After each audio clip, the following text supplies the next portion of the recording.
He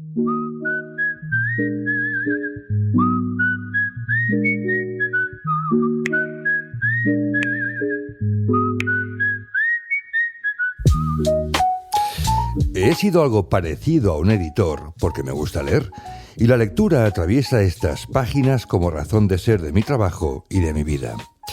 He dedicado medio siglo al oficio de editor y a algunas de las profesiones vinculadas a la industria editorial. Lo he visto todo de cerca y he sido testigo de cosas que suelen estar ocultas. Mis intereses no son los de los amos, sino los de los siervos. Por eso contaré lo que otros no han querido mencionar siquiera cuando hacían recuento de sus vidas editoriales. Al lector le prometo que entenderá, por fin, algunas cosas que empresas y empresarios editoriales han preferido disimular. Este libro no es un ajuste de cuentas, pero da fe de ciertas malas costumbres de este negocio ilustre, de cuyos pies de barro intentaré hacer un retrato. La edición ha cambiado mucho y la principal innovación no es el libro electrónico, sino la tremenda concentración editorial. Los editores de empresas grandes ya no tienen tiempo para leer, se dedican a las reuniones.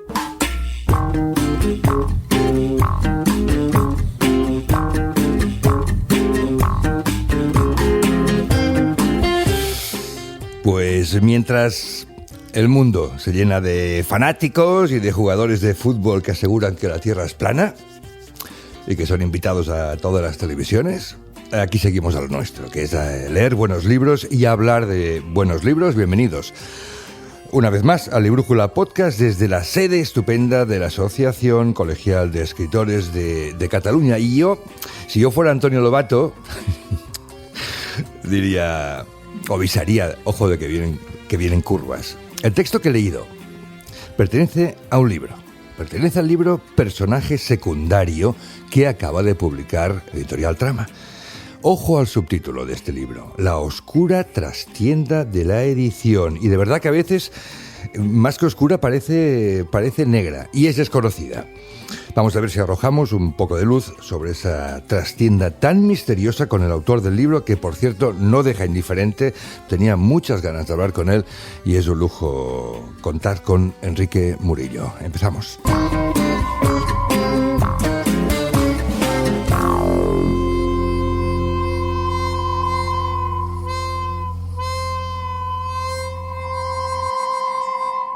Enrique, ¿qué tal? Bienvenido. Muy bien, gracias por la invitación. ¿Te ha gustado oírte a ti mismo? Me ha hecho reír otra vez. Bueno, vamos a decir a los oyentes que no lo sepan. Si en España hay un auténtico hombre orquesta dentro del mundo del libro y de las letras, este es nuestro invitado, Enrique Murillo. Enrique es un profesional atrevido, valiente, ha hecho de todo en el mundo del libro. Es vamos a decirlo por orden, doctor en literatura por la Universidad de Londres, editor en Planeta, en Alfaguara y Anagrama. Muy bien, director de Plaza y Janés, fundador de la editorial Los Libros del Lince, y además periodista cultural, subdirector de Vogue, cofundador del suplemento Babelia, escritor, traductor de Nabokov. Se nos va a acabar el podcast ya. Traductor de Nabokov, Martin Amis, Capote, Anais Nin, Henry James. Profesor en la Universidad Autónoma de Barcelona. Ya lo dejamos. Enrique, podría seguir, ¿eh? Sí, pero dejémoslo. A ver, ganarse la vida en el mundo de la edición es muy difícil. Ya. Y por eso he tenido que estar en todas partes. Claro. Y también, si me permites añadirlo, estar en las multinacionales con una muy escasa capacidad de no ser díscolo, porque tengo el carácter que tengo, pues me ha conducido a andar a salto de mata, de aquí para allá. Muy bien. Bueno, nos dejamos de circunloquios, vamos al grano. Enrique, ¿qué te parece? Adelante. Hoy vamos a hacer un podcast, y aviso a los oyentes, habitualmente hacemos un podcast así un poco radiofónico, con músicas y cosas que ponemos, ¿no? Hoy vamos a hablar. De acuerdo. Pero de verdad que los oyentes no se van a quedar indiferentes. Vamos al grano. Venga. En una ocasión le dijiste a Carlos Pujol la Garriga, que era un conocidísimo y entrañable, ya no está entre nosotros, en aquella época era editor de Destino, le dijiste Sí. que los editores sois como los cerdos. Que olemos mal, Ol- pero somos imprescindibles. Si Oléis no- mal, os revolcáis en el barro, Sí. nadie os entiende. Porque claro, sin vosotros no habría salchichas. Ahí está. ¿Y qué te dijo Carlos? Carlos, que Carlos se reía siempre conmigo, porque Ya. él era así como más comedido en las expresiones y yo siempre he sido un poco más salvaje. Ya. Pero la verdad es que fue maravilloso trabajar con él Claro. durante 5 años. Pero tú te identificas con eso de que sois como los cerdos, que bla, bla, bla, bla, pero sin vosotros no habría fuet. Bueno, la cosa es así. La edición ahora ya es una cosa muy industrial en España. Hay 2 grandes corporaciones que tienen muchos sellos cada una de ellas Sí. y facturan entre las 2 más de la mitad de lo que se facturan de libros en España. Y luego hay una... Que son Planeta y Penguin, supongo. Exactamente. Y luego hay un grupo de editoriales muy variopintas que están entre los 80 y los 120 libros anuales Sí. de novedades, que quiere decir sacar cada mes de los hábiles para sacar libros, una docena al menos de libros, Claro. desde Anagrama hasta Plataforma, de ARPA saca muchos también. Digamos, ahora mismo tenemos muchos problemas y uno de ellos es el exceso de novedades. De eso quiero hablar porque me parece un tema interesantísimo. A ver si no encontramos una solución, pero encontramos como mínimo un poco de iluminación, ¿no? Bueno, la primera frase de tu libro a mí me ha gustado mucho, Enrique. Gracias. He sido algo parecido a un editor porque me gusta leer. Ahora te voy a poner en un brete, Enrique. ¿Cuál es el mejor libro que has leído en tu vida? No tengo ni idea, nunca he sido capaz de clasificar las cosas de esta manera. Digamos, te puedo poner, digamos, listas de autores que ¿Un libro me que te haya gustan. emocionado así, abuela pluma, que Pues, recuerdes? muchísimo. El primer libro de Cormac McCarthy que publiqué, que se tituló en la traducción En la frontera, Los anillos de Saturno, que lo leí en inglés porque me lo recomendó un autor mío, Michael Ondaatje, porque las cosas de los libros van así. Ahora mismo estoy leyendo los cuentos de Mariana Enríquez, que me encantan, es buenísima. A ver, un editor tiene un problema principal, es que casi nunca lees nada que esté ya publicado, a no ser que Claro. sea en otros idiomas.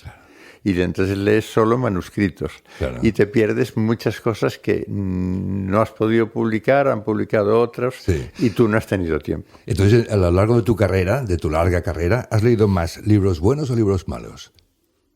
A ver, si contamos, por ejemplo, el centenar de manuscritos presentados al primer Premio Herralde de Novela, que leí el año 82, me parece que era, había un centenar de libros infumables. Y uno que estaba bien escrito. Lo cual me lleva... Los premios literarios, ya que lo has mencionado tú, pensaba sacarlo más tarde, pero uno tiene la sensación, Enrique. ¿Has leído Juan del Val? No, claro, no lo has leído todavía, ¿no? No lo has leído. Bueno, tampoco lo ha leído casi nadie, Ya. pero en la editorial alguien debe haber corregido las pruebas. Vale, vale. Te esperas un gran Mucho libro. antes de que se proclamara el ganador del premio. Claro, claro. Y te esperas, digo, un gran libro. No, a lo mejor es entretenido. Vale. Uno tiene la sensación de que el problema es que las editoriales fingen convocar concursos que en realidad no son concursos. Claro, tú has sido cocinero de muchos premios literarios. Así es. Incluso me cargué alguno. Dos. ¿En qué sentido te los cargaste? Pues existían en Plaza y Janés, cuando yo fui director editorial, el Premio Internacional de Sí, Novela Plaza y ya lo Janés. creo. Me lo cargué porque gastaba mucho dinero y no vendía nada. Lo ganaba Carmen Balcells cada año. Y luego me cargué otro premio que había en Plaza y Janés como editor solamente, que era un premio que se daba en Extremadura y no recuerdo su Vale. nombre, la verdad. Y también tenía ahí un topo doña Carmen para que el jurado votara lo que ella quería. O sea que de premios nada. A ver, todos los premios, incluyendo los oficiales, los de instituciones, el nuevo premio Extremadura que se acaba de dar para un señor ya muy premiado y que no necesitase dinero para nada, y es un premio que no descubre nada, todo eso, todos los premios en España deberían ser anulados inmediatamente. Los premios solo pretenden una cosa, vender. Los literarios también. Vender más que lo que vende un libro normal. Y al respecto, lo mejor que puedo hacer es contar lo que me decían los editores extranjeros. Yo era de los no muy numerosos editores españoles que iban a la feria de Frankfurt, a las ferias de Estados Unidos, sí, etcétera, y era, digamos, buen conocedor de la lengua inglesa porque yo viví muchos años en Inglaterra. Nunca estudié, mi inglés es callejero. Pero me entienden y les entiendo. Entonces, cuando yo les hablaba de los premios literarios españoles, me decían, pero ¿cómo es posible que un país entero se crea una cosa tan evidentemente tramposa, empezando por la prensa? Claro, nada que ver con el Goncourt o con el Booker o con... No. Claro, el Booker o el Goncourt o incluso el Nobel tienen, digamos, ciertas limitaciones en cuanto a su objetividad. Nada que sea humano es objetivo. Pero, digamos, el prestigio se gana repitiendo libros que son al menos serios. En España tenemos unos premios que son convocados por empresas. Pero tienen todo el derecho del mundo, Enrique. Pero espérate un momento, yo no digo que no tengan el derecho. Están convocados por empresas. La selección la hacen mis exalumnos que leen para el Premio Planeta, el Premio Azorín, el Premio Herralde, y por todos los premios. Son muy serios y no me cuentan nada de lo que leen. Pero sí sé la de horas que se pasan leyendo porque todos son prisas. Si además el jurado está presidido por una persona que es el editor, o que es el dueño de la empresa, o que es el primo del dueño, o que es Pere Gimfarré, que lleva en el jurado del Premio Planeta prácticamente antes de nacer. Todo esto no tiene sentido alguno que alguien crea que es un premio al mérito, que es lo que debería ser un premio. Es un premio a lo que más va a vender. Tú cuentas en el libro... Me lo he leído todo, tiene 500 y pico páginas, pero me lo he leído además prácticamente un tirón, ¿no? Cuentas algo que me ha chocado, ¿no? Que Jorge Herralde, el legendario editor de Anagrama, a ver si lo digo bien, abría las plicas del premio Herralde que eran secretas. Exactamente. Y él decía, a este se lo damos. A ver... es que me parece muy gordo. Es muy curioso. En realidad, esto ocurrió el primer año. El primer año, como decía antes, había 100 manuscritos presentados y todos eran malísimos. Y de repente llegó uno, y yo lo leí. Yo era el único que en esa empresa lo leía todo en inglés y en castellano, prácticamente todo. Y entonces le llamé la atención. Oye, Jorge, ha llegado este manuscrito, que es bueno. Y entonces... como de ordinario, las reuniones con él sobre temas editoriales, nunca me preguntaba sobre el contenido, el estilo, etcétera. No, me preguntaba otras cosas. Y en este caso lo que hizo es coger el manuscrito, lo abrió, vio que había un sobre, abrió la plica, y yo me quedé parado porque, claro, plica lo dicen los diccionarios.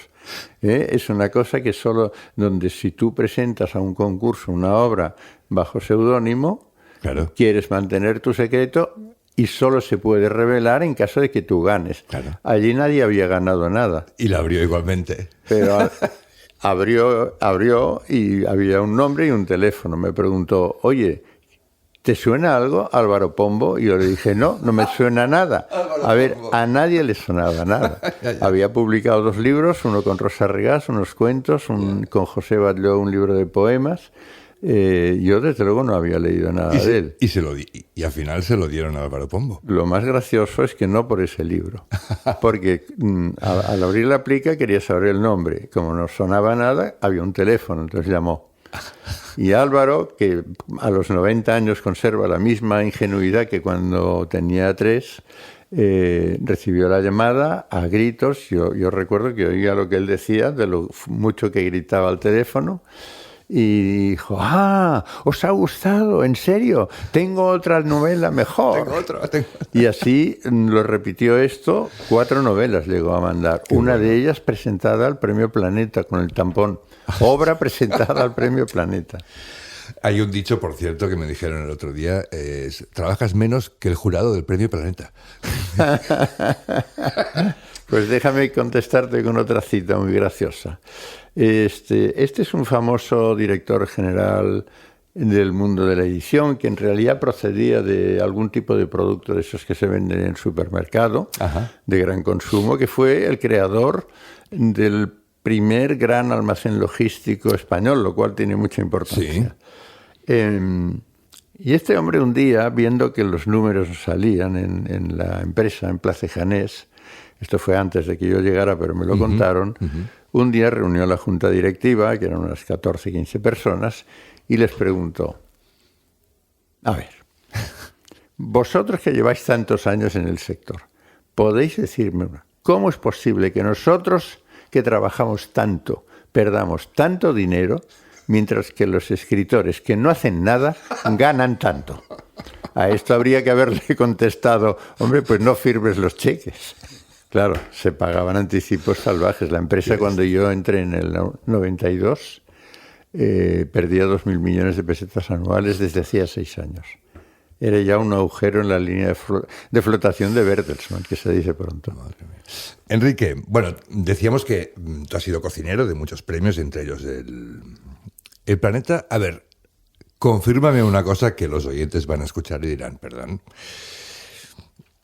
¿Tú ibas por España ofreciendo el premio a escritores? Naturalmente.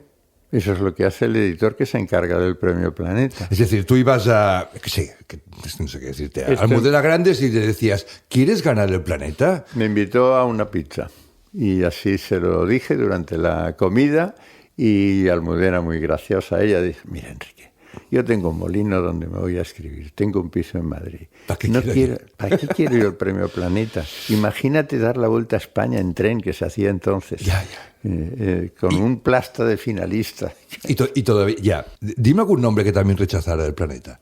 Lo rechazó Almudena ese año, lo rechazó Rosa Montero y lo rechazó Arturo Pérez Reverte, pero lo rechazó de una manera graciosa porque los dos, yo era un hombre de Planeta y todo el mundo lo sabía.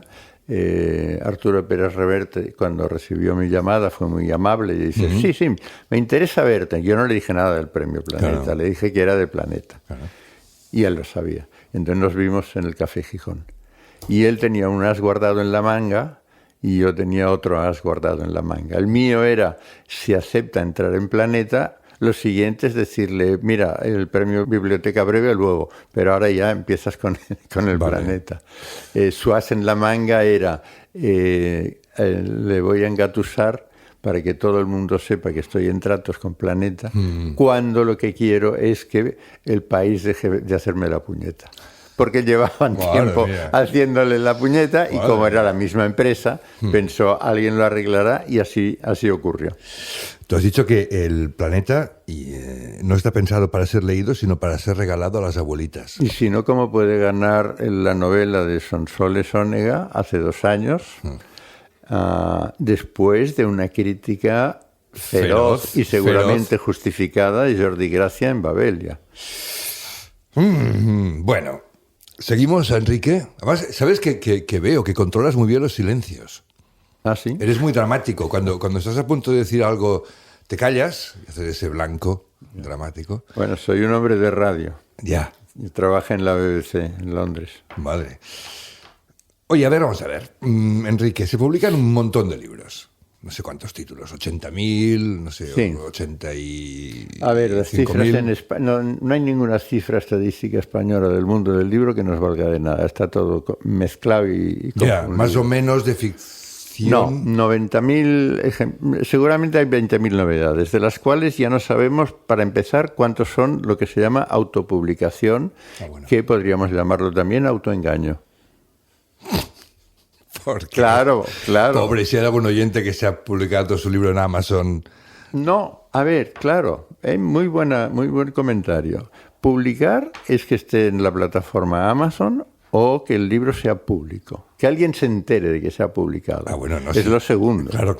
Entonces, se les hace pagar, o se les pide que paguen, y ellos pagan cándidamente con esa actitud de ir con las manos esposadas ante el editor que tienen los que nunca han publicado y los que han publicado mucho. ¿Y qué ocurre? Que cuando ves a alguien tan desarmado que se muere por publicar, paga lo que le digan. Claro. Pero, ¿qué se hace en realidad? Se convierte un texto en Word, supongo, en un texto en InDesign, y se puede poner en ebook y se puede poner en unos cuantos ejemplares que se impriman. Se maqueta, una cubierta se puede corregir, etcétera, etcétera. Sí. Pero yo digo, ¿hacen públicos estos libros? No, es decir, no. Ese libro lo compra la familia. Sí. Y por azar alguien despistado en Amazon. O en Kobo o en la plataforma donde... No, se pierde en un océano de libros. Exacto. Entonces, no promocionados. Si esto no es publicar, primero, ¿por qué tiene un ISBN? Por un error burocrático de no sé quién de hace no sé cuántos años.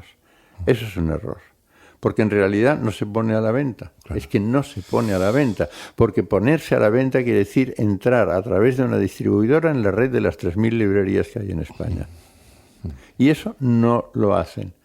Y vas tú con tu libro, oye, que me lo he autopublicado, queréis 2 ejemplares, y el librero o no los quiere, o si se apiada de ti, pues los pone en un rincón, y esos libros no se van a vender nunca. Entonces, muy bien. Estamos hablando de las estadísticas de publicación. Sí. Pues ahora mismo parece ser que en España hay 5 o 10.000 o más de 10.000 autopublicados de ese tipo. Vale. Quitemos luego... Para entendernos, cuando hablamos de libros, la gente normal, no estamos hablando de libros escolares, de libros obligatorios, solo de novelas y no ficción. Eso es. Ensayos autoayuda infantil eso es. Y novela juvenil erótico-fantástica. Eso es. Vale. Eso, pues posiblemente estemos hablando de 60.000, pero no hay modo ni de saber cuántos, ni de comparar con lo que pasaba hace 5 años. No lo sabemos.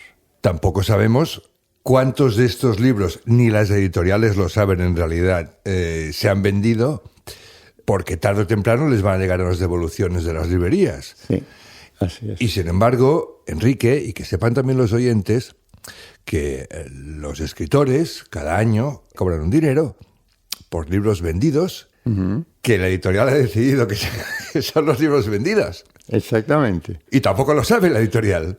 Realmente no del todo. No del todo. Pero esto es iba a decir absurdo, no es absurdo, es perverso. A ver, es un robo.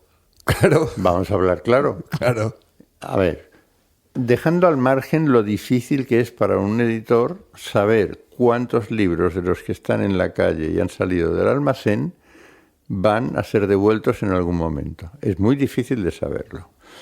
Con lo cual, yo lo digo en el libro así, hacer una pequeña reserva en previsión de devoluciones es perfectamente lícito, porque si no estás pagando royalties de unos libros que no están vendidos. Pero una cosa es esto y otra cosa es otra cosa. Había una tradición española que el señor Herralde, por ejemplo, llama, bueno, sí, había unas viejas costumbres medievales de engañar al autor respecto a cuánto había vendido. Solo que a veces hay algún desliz, algún despiste. Por ejemplo, don Juan Benet, autor de un libro titulado Volverás a Región, que una novela que no estaba mal, por decir poco, le puso un pleito a Destino a raíz de que en un momento en que el libro estaba agotado aparentemente en las librerías, le llega una liquidación en donde aparecen unas cifras que no son las cifras pactadas en el contrato. En el contrato decía, se pagarán 2.000 pesetas a cuenta de los royalties de 2.000 ejemplares. Eso quiere decir que el royalty era muy bajo. Pero eso, mira, si se pacta, se pacta. Pero se pactan 2.000 ejemplares. ¿De acuerdo? Lo que recibió él es una liquidación en un momento determinado en donde decía, de los 3.090 ejemplares impresos, se han vendido solamente 950. ¿Qué es lo que canta aquí? Si se han pactado 2.000, ¿cómo es que pone que se han impreso 3.000? Pues porque se despistó el contable. ¿Se despistó? ¿Por qué se despistó? Por un hecho que yo constaté cuando entré en Plaza y Janés. Es una historia un poco larga. Yo entro en Plaza y Janés en el año 92. Mis antecesores son Rafael Soriano y Mario Lacruz, y luego para atrás ya no sé quién. Y esa editorial pertenece desde hace 6 años a Bertelsmann. Y ya existe la informática. Yo heredo de ellos, naturalmente, una cartera de contratos, y heredo también unos muebles de oficina que parecen como de los años 40, que están herrumbrosos, que están tan oxidados que al abrir los cajones es un estruendo, etcétera, etcétera. Y en un cajón encuentro un manojo de llavines, esos llavines para armarios y cajones. Está todo abierto, con lo cual no me sirven de nada, hasta que llego a un armario, y en ese armario abro y hay unas carpetas muy grandes, y en esas carpetas empiezo a ver ISBN, apellido, nombre, título del autor y 2 cifras. Una cifra lápiz y una cifra bolígrafo. Una cifra muy baja y otra cifra muy alta. Es decir, todos los libros de Plaza y Janés desde hacía 6 años tenían una cifra real de ventas y una cifra declarada a los autores. Eso eran viejas costumbres medievales en 1992.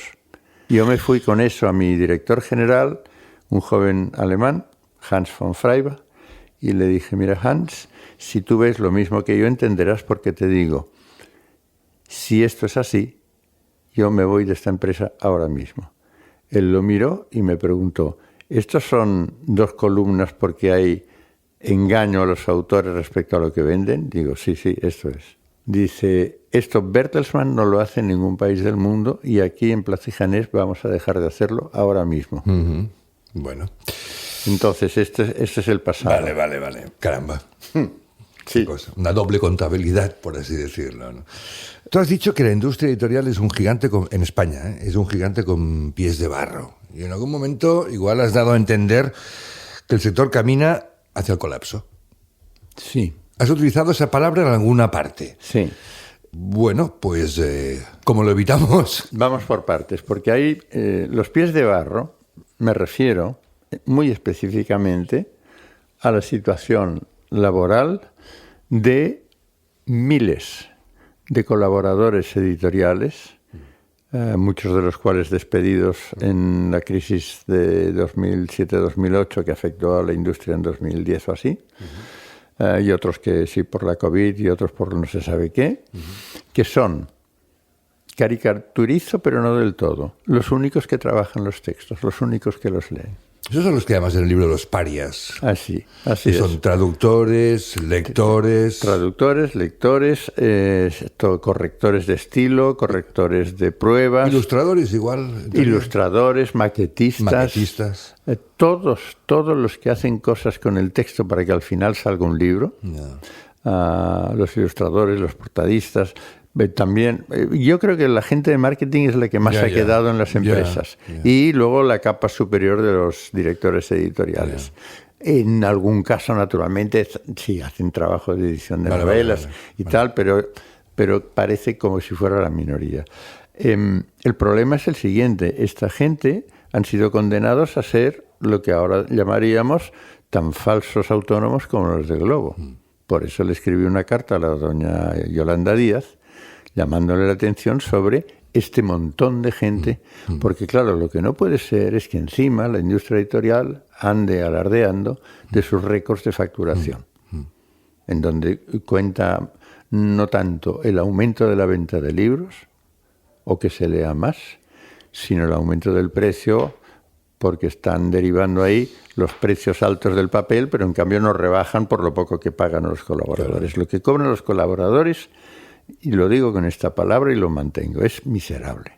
O sea, no se puede tener tarifas que cuando menos se remontan a 2010. Nunca han sido elevadas desde entonces. Y eso provoca esos pies de barro que decías, ¿no? Claro. Malas correcciones, libros mal presentados, un desprecio por el lector. No, perdón Enrique, pero yo ese desprecio por el lector, y hay una cosa que me saca un poco de quicio, a ver si tú compartes.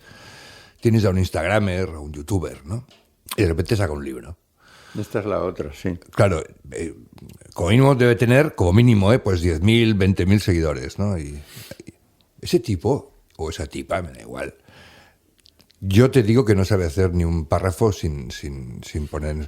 Entonces, claro, están publicando libros, muchos libros. Ellos mismos también saben que no saben escribir. Les ponen un negro. Un negro. Ghostwriter. Y ala. Sí, así es. Muy bien. Eso es muy antiguo, ya se hacía en temas de hoy, en los años 90. Vale. Pero ahora es una industria más grande que la industria. Ahí me dijo una vez una editora, me lo dijo a la cara, me dijo, mira, quizá yéndonos un poco para otro lado, los escritores no sois más que generadores de contenido. Sí, este es un concepto que nos viene del extranjero, pero aquí les encantó. Madre mía. Sí. Bueno, venga, vamos a una cosilla un poco más. También hablas en el libro, citas el legendario caso de Carlos Barral, que decidió no publicar 100 años de soledad, ¿no? Un caso típico, ¿no? de esto, ¿no? Tú como editor, ¿cuál ha sido tu mayor error? Pues yo no creo que sea un error, pero fue un grave error. No creo que sea un error desde un punto de vista literario, porque a mí literariamente no me interesaba, pero en cambio fue un gran error editorial, porque es un autor que ha tenido mucho reconocimiento y mucha venta. Se llama Raymond Carver. A mí no me gusta. ¿No te gusta y no lo publicaste? Bueno, sí. Yo no tenía poder para publicar. En Anagrama yo era el último mono. Bueno, pero era el chico para todo. Pero no lo y no lo recomendé. No lo recomendaste, no me salía la palabra. El primer libro que me pasó Jorge Herralde no me gustó y no lo recomendé. El segundo libro, al cabo de 6 meses o 7, tampoco me gustó y tampoco lo recomendé. Y al final él no me hizo ni caso y ahí acertó perfectamente y lo publicó. ¿No te gusta Raymond Carver? Sí, yo lo he intentado varias veces y no me gusta. Pero que no te gusta no quiere decir que no sea un éxito. No. Ni siquiera quiere decir que no sea bueno. Claro. La subjetividad es total en el gusto y en el criterio. A nadie tiene por qué gustarle todo, eso para empezar. Ningún editor está obligado a publicarlo todo. Pero luego recomendaste, por cierto, Enrique, publicar La conjura de los necios. Eso sí, eso es otra historia. Sí. Con lo cual, sí, en fin, a ver. Eso sí que es un pelotazo. Sí, y por eso empecé a trabajar en Anagrama. Yo en Anagrama era solo un traductor que, como leía inglés rápido y bien y podía hacer informes, pues hacía informes. Y en una ocasión Herralde me llama al despacho y me cuenta la historia de John Kennedy Toole, que escribe una novela, que es muy joven, que como no encuentra editor se suicida, y que entonces la madre decide buscar un editor y encuentra un editor. Sí. La historia es parcialmente falsa porque sí que había encontrado un editor. Sí, es Robert Gottlieb, que lo cuenta en sus memorias, que están publicadas por Navona, y Gottlieb le dijo que el libro necesitaba edición. Y era cierto. Pues me estás dando la primera noticia. Pues sí, lo que pasa es que, bueno, en España corren más las leyendas que las historias reales. ¿Por qué se suicidó? No, porque él no quería cambiar ni una coma y Gottlieb le dijo, no, si no quieres aceptar la edición, en Estados Unidos no hay ningún libro que se publique de ningún autor sin ser editado. Y en Inglaterra lo mismo. O sea, Martin Amis tiene un editor que se llama Dan Franklin. Y ese señor se repasaba todas las novelas de Martin Amis. Eso es lo normal. Va Ken Follett a su editor y el editor le dice, oye, naturalmente, este personaje... Exacto. Y Ken Follett está agradecido. Y Ken Follett lo cambia. Claro. O no, depende. Pues sabes que aquí eso no pasa. Sí, lo sé. Que aquí somos todos muy... Bueno, yo he hecho edición de novelas y ha ido muy bien y han ayudado a vender más. Por ejemplo... La novela El Alpe d'Huez de Javier García Sánchez tenía, como solían ser los manuscritos suyos en cuanto salían de la máquina de escribir de su mamá, que es quien los pasaba a máquina, al menos entonces, pues solían tener 800 o 900 folios. Sí. Y con la ayuda de una editora que trabajaba conmigo... ¿Lo editaste? Sí, redujimos unos 200 folios. Y el libro vendió 30.000 ejemplares. Javier García Sánchez, yo recuerdo que leí un libro muy largo, muy bonito en aquel momento, La historia más triste. Sí, ese es el que ganó el premio Radio de Novela unos años ¿Verdad más que tarde. sí? Era un bonito libro. Sí. Era un bonito libro. Sí. Sí.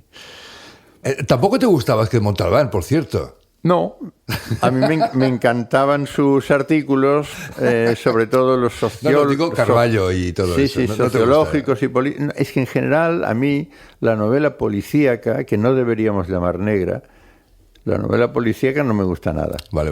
Nada. Vale. En cambio, me gusta mucho Dashiell Hammett y Raymond Chandler y la novela negra americana, sí. La clásica, digamos.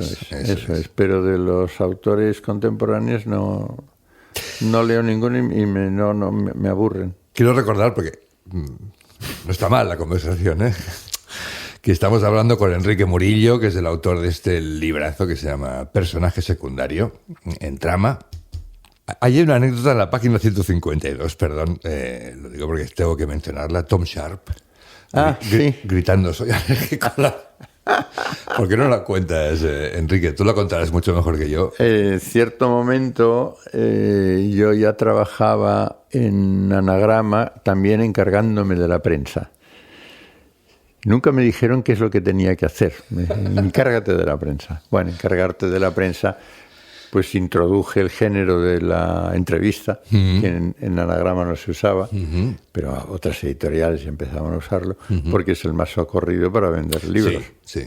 Porque las críticas, por desgracia, no se leen mucho, los suplementos no se leen mucho, etcétera. Bueno, y entonces cierto día estaba Tom Sharp, ya famosísimo por Wilt, en España, había ido a Madrid, estuvo en una televisión, tomó un vuelo, iba con su mujer y en el vuelo se encontró muy mal y cuando llegó a Barcelona la mujer llamó a la editorial y dijo cómo estaba su marido y entonces le pidieron que fuera a la editorial. Jorge llamó a su cardiólogo, creo que era un Trías de Bes, y pidió hora para esa misma mañana sin esperar turno ni nada.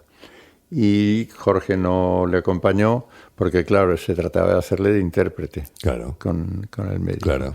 Y Murillo ven y Murillo fue. Y Murillo fue, que era para eso, para lo que me tenían. Y yo cobraba tanto las horas que dedicaba, una cosa así. Nunca estuve contratado. Y fui con Sharp a la clínica y entonces, claro, le dejaron medio en cueros, le pusieron los electrodos, le hicieron subirse a la máquina de esfuerzo, o como se llame la cosa esa, agárrese aquí al volante y empieza a caminar, y a los 2 minutos o 3 ya estaba como muy colorado, agobiado, y me miraba con unos ojos de pánico y dice, pregúntale al médico a cuántos han matado ya con esta máquina, porque o lo paran o me matan. Y antes de eso le había preguntado a la enfermera, ¿tiene alguna alergia? Y dice, sí, diles que soy alérgico a la muerte. No perdió el sentido del humor ni un momento. Ese humor, esa y luego resultó que sí, que tomaba mucho rapé y fumaba y tal. Vale. Y se tuvo que quitar.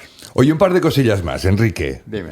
Las listas de ventas. Sí. Muchos oyentes, es posible, o no, pero es posible que se fijen y lean las cifras que publican los diarios y, en fin, la prensa y tal, ¿no?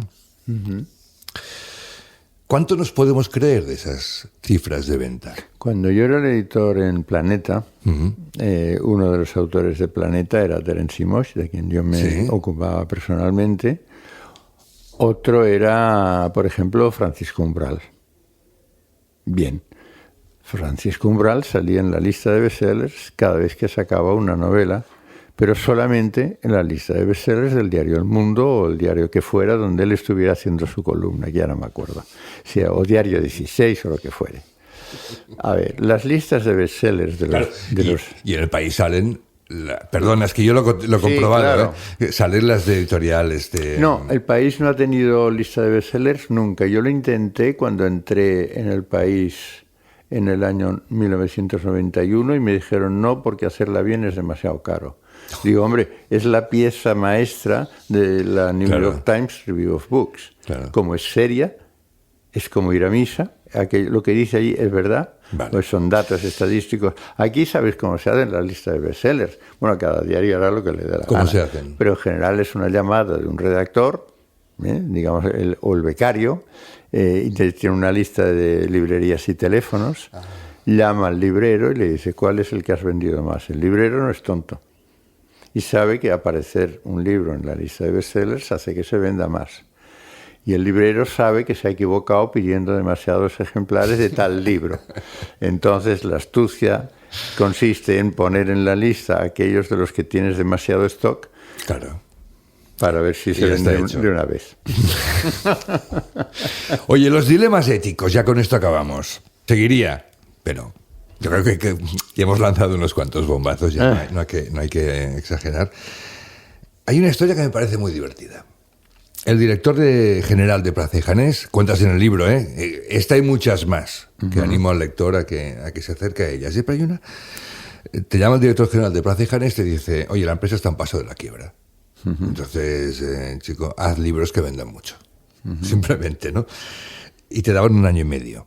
Y tú, que eres un republicano convencido, te conviertes de la noche a la mañana en editor de libros que salían de la zarzuela. By His Majesty's appointment. Eso es un dilema ético. Lo es, claro. Lo es.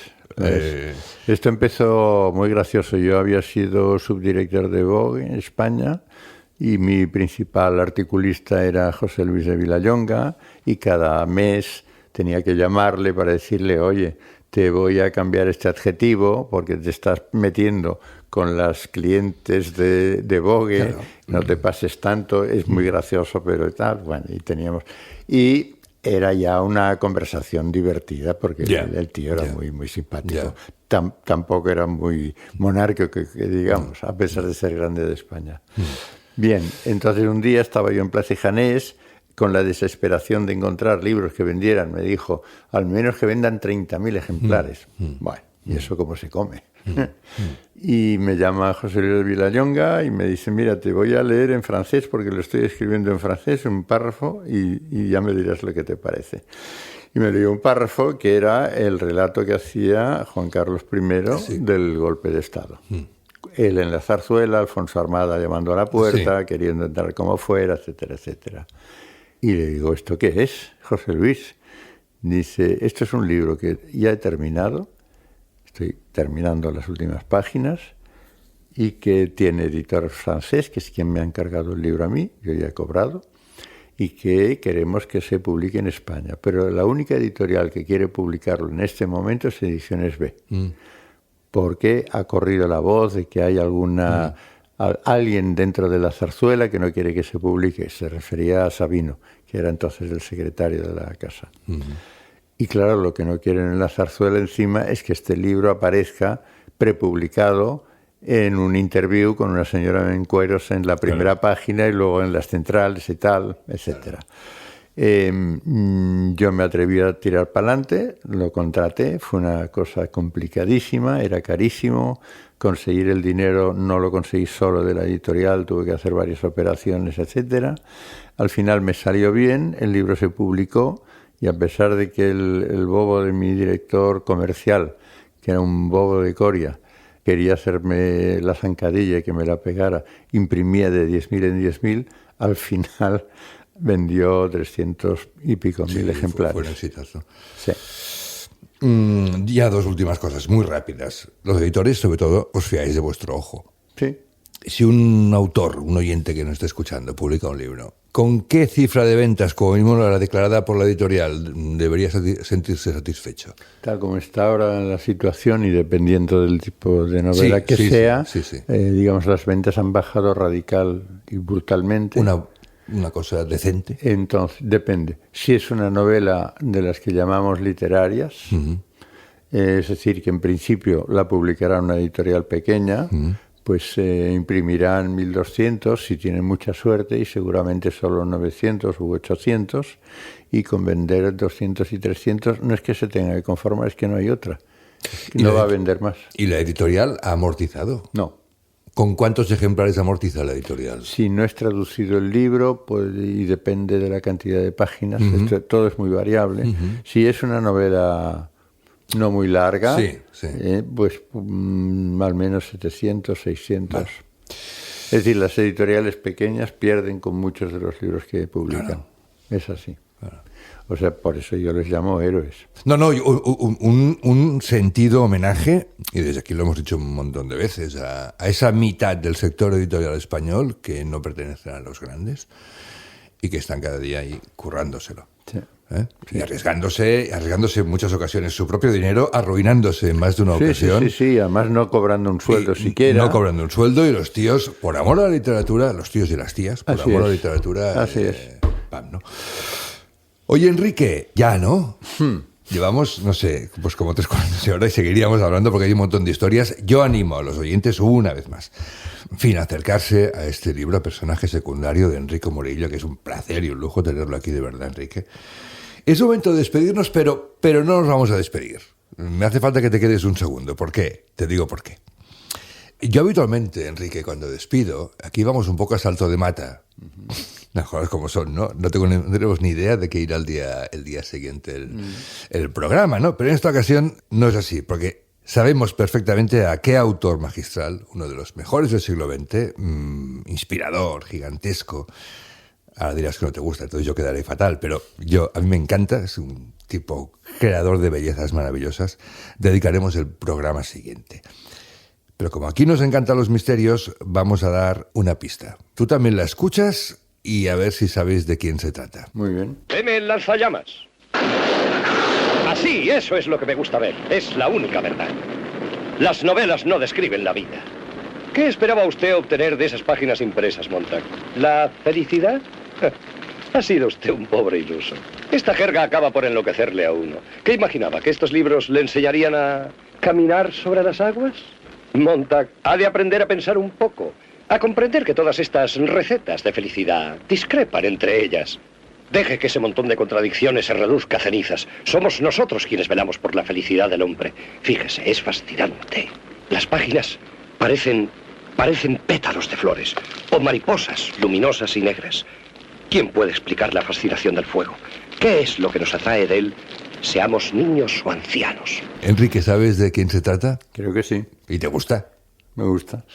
Lo único que lamento, bueno, es una película basada en una novela de este autor. Y lo único que lamento, te digo sinceramente, de haber leído a este autor misterioso, entre comillas, es que ya lo he leído. Y nunca volverá a ver una primera vez. No lo creas. A los 80 años, sí. Yo estoy casi siempre releyendo. Yo doné unos 8.000 ejemplares de mi biblioteca a la Pompeu Fabra. Fueron casi los últimos físicos que admitieron. Sí. Ahora ya no admiten. Sí. Y me quedé cosas que sé que quería volver a leer. ¿Y disfrutas con la relectura? Sí. Por ejemplo, dime una... Estoy releyendo Intruso en el polvo de Faulkner. Hombre. Claro, es que son cosas muy buenas. Y lo redescubres, digamos. Claro, porque también lo lees con otra edad. Y eso no es tu mismo yo de cuando yo tenía 25 años, que es cuando empecé a leer. No, aquel lector no existe, claro, ahora existe otro lector. No, exacto. Yo ahora no estoy curado de espantos todavía, pero un poco más que entonces sí. Bueno, has aprendido cosas, has evolucionado, has crecido, etcétera. He leído mucho y he publicado demasiados libros, seguramente. Enrique, ahora sí, gracias porque tenerte aquí ha sido un placer. Ha sido un placer para mí también y espero que lo haya sido para quienes nos vayan a escuchar. Gracias, Enrique.